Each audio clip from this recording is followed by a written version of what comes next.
ये सब जो हुआ है, जो अजीत दादा ने इस देश के प्रधानमंत्री नरेंद्र मोदी जी का नेतृत्व जो है वही देश को आगे ले जा सकता है। मोदी जी का नेतृत्व सक्षम है, हमारे भारत को महासत्ता की ओर ले जा सकता है, ऐसा विश्वास उन्होंने जताया है। और हमारे महाराष्ट्र सरकार ने जो विकास के काम किए, मैंने देवेंद्र जी ने पिछले साल में, इससे वो प्रभावित हो गए, उन्होंने विकास को साथ दिया है। और उनको जब पार्टी ये गठबंधन में जब उन्होंने आने का निर्णय लिया है तो हमारे वरिष्ठ जो है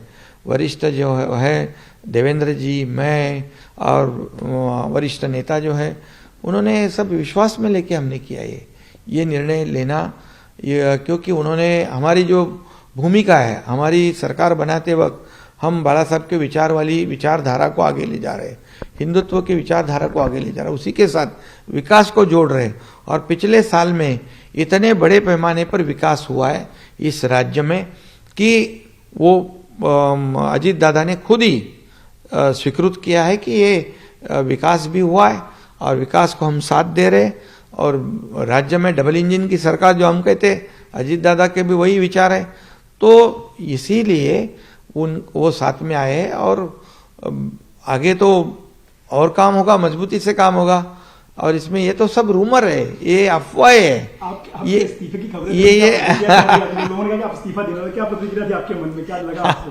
अरे कितने हद तक जाना, मैं तो कहूंगा कि उनकी जो पार्टी की हालत है वो हालत को देखना चाहिए, उन्होंने आत्मचिंतन करना चाहिए। दूसरे के घर में झांकने से पहले अपना घर साबित है क्या वो देखो, वो तो घर टूट गया है आपके इस ऐसे रवैये से। और हम लोग तो काम करे जा रहे।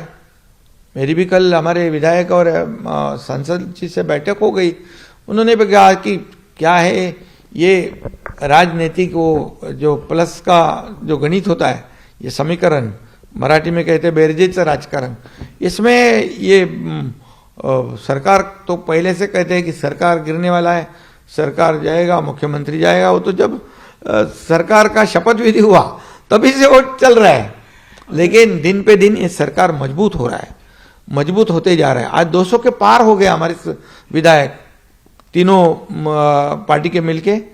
और हमें केंद्र सरकार का आदरणीय नरेंद्र मोदी जी का, प्रधानमंत्री जी का बहुत बड़ा सपोर्ट है। हमारे अमित भाई गृह मंत्री है, वो भी इसमें हमेशा ध्यान देते हैं। जो भी कुछ समस्या होती है, जो भी प्रश्न है, जो प्रस्ताव हमारा जाता है, वो तुरंत मान्यता हो जाती है। इसलिए डबल इंजन की सरकार जो है ये बहुत मजबूती से काम कर रही है और इसीलिए इनके पेट में दर्द हो रहा है।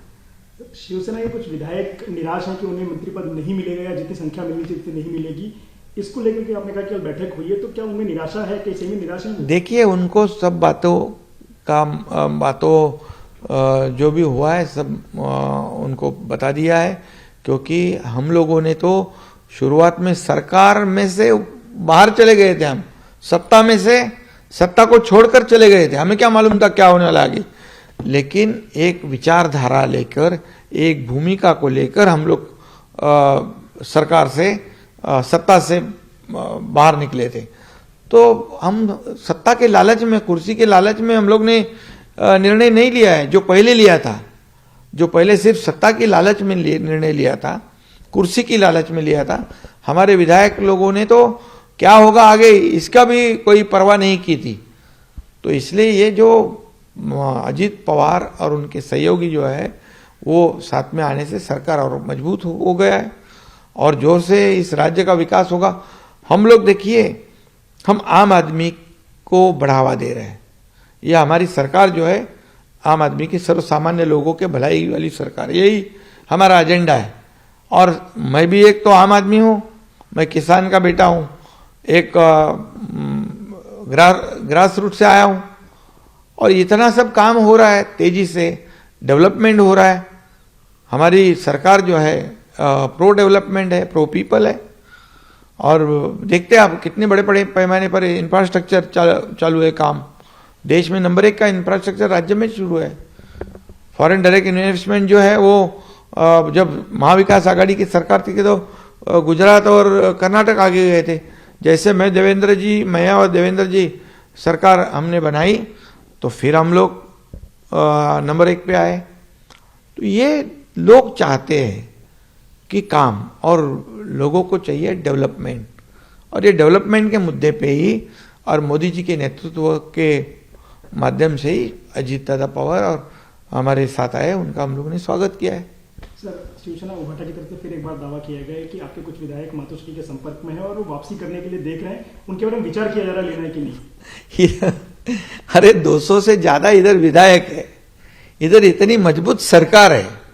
अभी जितने विधायक हमारे, उनके विधानसभा क्षेत्र में पिछले 2.5 साल में कितने पैसे फंड मिले, उसका अगर जायजा लेंगे तो पता चलेगा कि साल भर में उनको उनके विकास, चुनाव क्षेत्र के विकास के लिए काफी पैसे सरकार की वजह से मिले।